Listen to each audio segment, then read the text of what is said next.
सभी को नमस्कार। आज हम व्यवस्थापन प्रक्रिया के चरणों पर चर्चा करने जा रहे हैं। कल हमने गृह व्यवस्थापन प्रक्रिया के अर्थ और परिभाषा देखी थी और उसके बारे में डिटेल चर्चा भी की थी। गृह व्यवस्थापन प्रक्रिया के चरण के संबंध में विभिन्न विद्वानों के मत में भिन्नता दिखाई देती है और इसी तरीके से लिचफील्ड ने व्यवस्थापन प्रक्रिया के 5 चरण बताए हैं।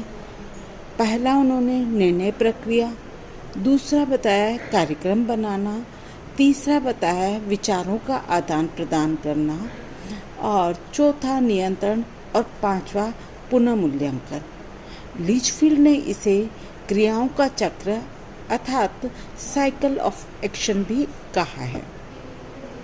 फिर न्यूमैन ने व्यवस्थापन प्रक्रिया के 5 चरण बताए हैं और उन्होंने जो चरण बताए हैं वह है पहला आयोजन अर्थात प्लानिंग, दूसरा संगठन ऑर्गेनाइजेशन, तीसरा साधनों का एकीकरण, चौथा निर्देशन और पांचवा नियंत्रण। न्यूमैन ने इसे प्रशासनिक कौशल कहा। फिर ब्रैडफोर्ड ने और जॉनसन ने भी इसके 5 चरण बताए हैं। उन्होंने जो चरण बताए हैं वह ये थे कि विचारों को ग्रहण करना और अवलोकन करना, ये उन्होंने पहला चरण बताया। फिर उन्होंने दूसरा बताया अवलोकन का विश्लेषण करना, तीसरा उन्होंने बताया निर्णय प्रक्रिया, चौथा क्रिया अर्थात एक्शन और पांचवा बताया क्रिया के लिए उत्तरदायित्व को स्वीकार करना। ठीक है, अब अलग अलग चरण बताए हैं। फिर हम लास्ट में आते हैं, निकल एंड डॉर्सी ने भी इसके 4 चरण बताए हैं। सबसे पहले उद्देश्यों को प्राप्ति के हेतु आयोजन किया जाता है। उन्होंने क्या कहा कि सबसे पहले उद्देश्यों की प्राप्ति के लिए आयोजन किया जाता है अर्थात पहला चरण क्या हुआ, आयोजन। फिर संपादन हेतु संगठन किया जाता है अर्थात दूसरा चरण क्या हुआ, संगठन। फिर योजना को क्रियान्वित करने हेतु नियंत्रण किया जाता है अर्थात तीसरा चरण हुआ नियंत्रण या कंट्रोलिंग। और अंत में प्रत्येक परिवार द्वारा ढूंढे गए लक्ष्यों के प्रकाश में परिणामों का मूल्यांकन किया जाता है अर्थात चौथा चरण हुआ मूल्यांकन। ठीक है, अब हम आते हैं कि आखिर नियोजन होता क्या है। फर्स्ट चरण नियोजन, इसके बारे में डिटेल चर्चा करते हैं। तो ये है कि ये गृह व्यवस्थापन का प्रथम चरण है जो नींव की भांति कार्य करता है। जिस प्रकार किसी भी घर की मजबूती उसके नींव पर निर्धारित होती है या नींव पर आधारित होती है, उसी प्रकार कार्य की सफलता एवं लक्ष्यों की प्राप्ति उचित नियोजन पर ही आधारित होती है। ठीक है, मतलब नियोजन का बहुत महत्वपूर्ण स्थान है। नियोजन कार्य को एक निश्चित दिशा की ओर अग्रसर करता है। यह हमें किसी भी स्थान से अपनी मंजिल तक पहुंचने के लिए मार्ग भी दिखाता है। नियोजन एक बौद्धिक कार्य है जिसमें कार्य से संबंधित अनेक निर्णय लिए जाते हैं अर्थात वास्तव में नियोजन कार्य की पूर्ण तैयारी है। नियोजन के अंतर्गत पहले ही निश्चित कर लिया जाता है कि क्या करना है, कैसे करना है, कब करना है, किस प्रकार करना है, किसके द्वारा करना है और क्यों करना और कहाँ करना है, किन साधनों का उपयोग करना है, जिससे कार्य करते समय किसी भी प्रकार की समस्या उत्पन्न न हो और कार्य कुशलतापूर्वक पूर्ण हो जाए। नियोजन का आधार एक अनुभव होता है और अनुभव के आधार पर ही अच्छा नियोजन भी किया जा सकता है। स्टार्च ने अपने शब्दों में कहा है, किसी भी प्रकार के नियोजन में प्रतिदिन के अनुभव आते हैं। मतलब इन्होंने भी यही कहा है कि नियोजन जो है अनुभव से अच्छा हो सकता है। अच्छा, इसके बाद हम आते हैं कि नियोजन पग पग पर अर्थात हर स्टेप पर प्रबंधन या गृहिणी को मार्गदर्शन भी प्रदान करता है। भावी कठिनाइयों एवं खतरों के बारे में सचेत भी करता है तथा उन पर विजय प्राप्त करना सुलभ और सुगम और आसान बनाता है। नियोजन के बिना व्यावसायिक कार्य हो या ऑफिस का कार्य हो या घर का कार्य हो, सभी क्या हो जाते हैं, अस्त व्यस्त हो जाते हैं। और इसीलिए कुंटज एवं ऑर्डोनल ने इसके संबंध में क्या लिखा है, नियोजन के बिना व्यवसाय एक अटकलबाजी के समान हो जाता है। वास्तव में कि हम अनुमान लगा रहे हैं या हम अटकल में काम कर रहे हैं तथा इसके निर्णय जो है वह अर्थहीन तथा तात्कालिक इच्छाओं के मात्र ही रह जाते हैं। ठीक है ना। मतलब निर्णय में गृह प्रबंध में नियोजन का बहुत अधिक महत्व है। यह हमें एक दिशा निर्देश या दिशा प्रदान करता है। अच्छा, हम ये भी देखते हैं नियोजन हम क्यों करते हैं और किन कारणों से हमें नियोजन करना चाहिए। एक तो इससे क्या फ़ायदा होता है, नियोजन से उद्देश्यों और लक्ष्यों की ओर हमारा ध्यान चला जाता है। दूसरा, मनोबल और अभिप्रेरणा में भी वृद्धि हो जाती है। क्रियाओं में मितव्ययता लाने में भी हमारी सहायता करता है। प्रतिस्पर्धात्मक शक्ति में सुधार लाने हेतु भी नियोजन सहायक हो सकता है। उपलब्ध साधनों के अधिकतम उपयोग हेतु भी नियोजन क्या होता है, सहायक होता है। राष्ट्र को समृद्ध बनाने के लिए भी क्या है, नियोजन अति आवश्यक होता है। और कई बार क्या होता है, हम उतावलेपन से निर्णय लेते हैं, तो इस उतावले निर्णयों को भी रोक लगाने में हमारा नियोजन क्या होता है, हमारे सहायक होता है। विभिन्न कार्यों में एकता और समन्वय स्थापित करने के लिए भी नियोजन सहायक हो सकता है। भावी अनिश्चितताओं एवं परिवर्तनों का सामना करने में भी नियोजन क्या हो सकता है, सहायक होता है। अच्छा, प्रबंध के क्षेत्र में नियोजन का तात्पर्य निर्धारित लक्ष्यों की प्राप्ति के लिए विकल्प, उद्देश्यों, नीतियों, क्रियाविधियों एवं कार्यक्रमों में से सर्वोत्तम का चयन करना है। ठीक है, मतलब हमें लक्ष्य को अगर प्राप्त करना है तो जो विकल्प हैं या जो हमारा उद्देश्य है, मतलब हमारे पास बहुत सारे वैकल्पिक विकल्प होते हैं। हमारे जो उद्देश्य हैं, नीतियां हैं, कार्यविधियां और कार्यक्रमों में से जो विभिन्न वैकल्पिक विषय हैं, उसमें से जो सर्वोत्तम है उसका चयन करना नियोजन में आता है। अब नियोजन के संबंध में अलग अलग विद्वानों ने अलग अलग परिभाषाएं दी हैं। अपन सर्वप्रथम निकल एंड डॉसरी की जो परिभाषा उसको देखते हैं। इन्होंने कहा है, नियोजन व्यवस्थापन प्रक्रिया का प्रथम चरण है। इनके अंतर्गत निर्णय की विस्तृत श्रेणी होती है जो पारिवारिक क्रियाओं, साधनों और परिवर्तित मांग के संदर्भ में लिए जाते हैं। मतलब इनका क्या कहना है कि ये हमारे व्यवस्थापन प्रक्रिया का प्रथम चरण है और निर्णय की एक विस्तृत श्रेणी होती है। मतलब कई तरह के हमारे पास विकल्प होते हैं, उसमें से हमें निर्णय लेना होता है और इसी में हम पारिवारिक क्रियाओं का, साधनों का और परिवर्तित मांग के संदर्भ में हम विकल्पों को चुनते हैं और निर्णय लेते हैं। ठीक है। फिर एलन ने क्या कहा है, नियोजन भविष्य को पकड़ने के लिए बनाया गया एक पिंजरा है। ठीक है, इन्होंने एक कोटेशन के रूप में इसको परिभाषित किया है। इसके संबंध में पंडित जवाहरलाल नेहरू ने भी कहा है कि नियोजन केवल कार्य की सूची नहीं बनाई जाती, तो नियोजन एक बौद्धिक और वैज्ञानिक पद्धति है। मतलब इन्होंने क्या किया, नियोजन में केवल कार्य की सूची नहीं बनाई जाती, ये एक बौद्धिक और वैज्ञानिक पद्धति है। मतलब बुद्धि का कार्य किया जाता है, वैज्ञानिक तरीकों से इसमें सफलता प्राप्त की जाती है या बनाई जाती है। फिर W.H. न्यूमैन ने भी इसके संबंध में अपने मत दिए हैं और उन्होंने कहा है कि सामान्य रूप से भविष्य में क्या करना है इसे पहले ही तय करना नियोजन है। इस दृष्टि से नियोजन मानवीय आचरण का अत्यंत व्यापक रूप है। ठीक है।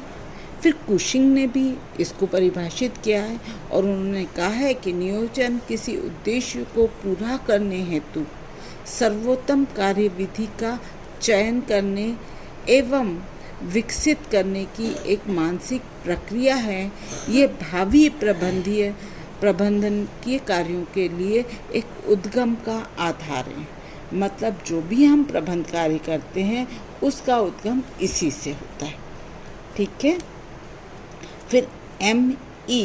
हॉर्ले ने भी इसके संबंध में कहा है कि क्या किया जाना है इसको पहले ही तय करना नियोजन कहलाता है।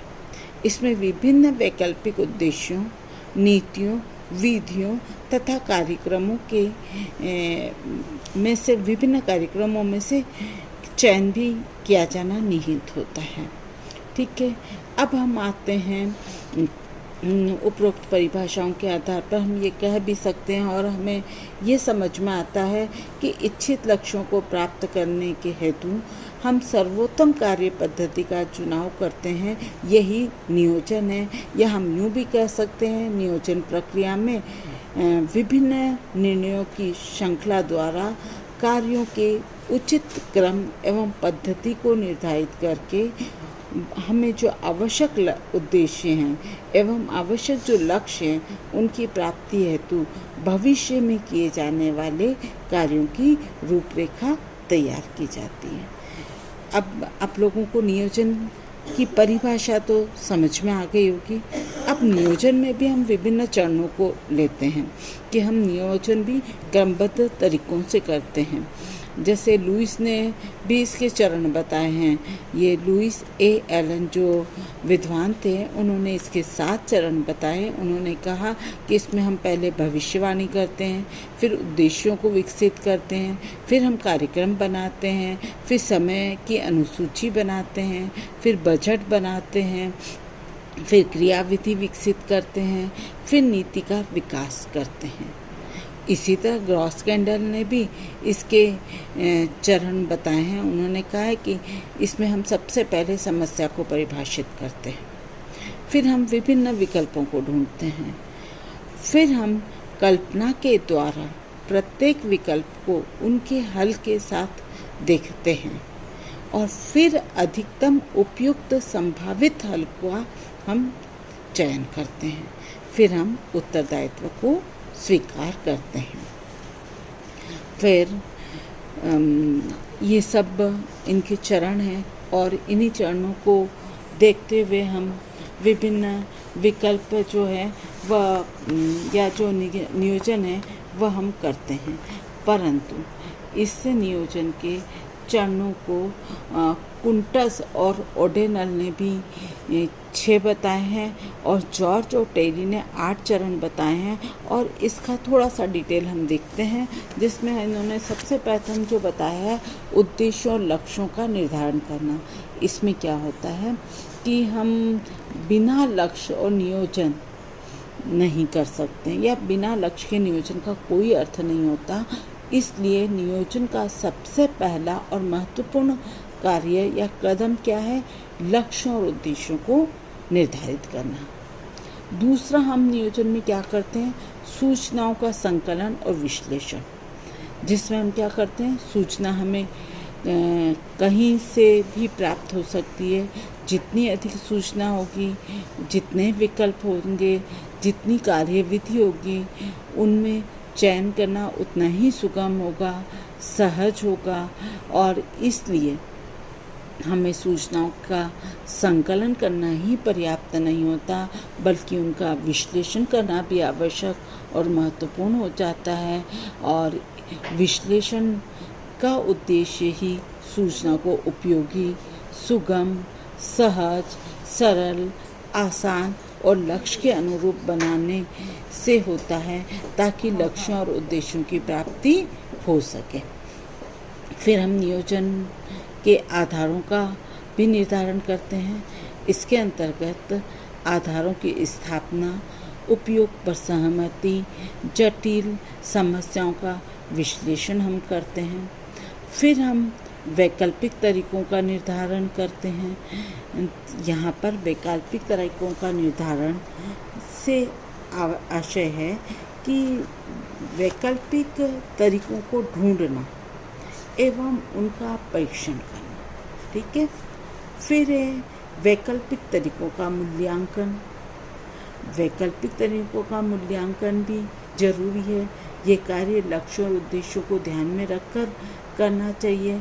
इसके लिए नियोजनकर्ता अनुभवी व्यक्तियों से विचार विमर्श भी कर लेता है, या विचार विमर्श कर ले या परामर्श ले ले उनकी, या अपनी कल्पना शक्ति, स्मरण शक्ति, तर्क शक्ति और दूरदर्शिता, चिंतन शक्ति का अवलोकन का प्रयोग करे, या कल्पना शक्ति का उपयोग करके व्यक्ति वैकल्पिक तरीकों के मूल्यांकन से लाभ हानि और सफलता और असफलता के बारे में पता उसे चल जाता है। इसलिए वैकल्पिक तरीकों का उसे मूल्यांकन भी कर लेना चाहिए।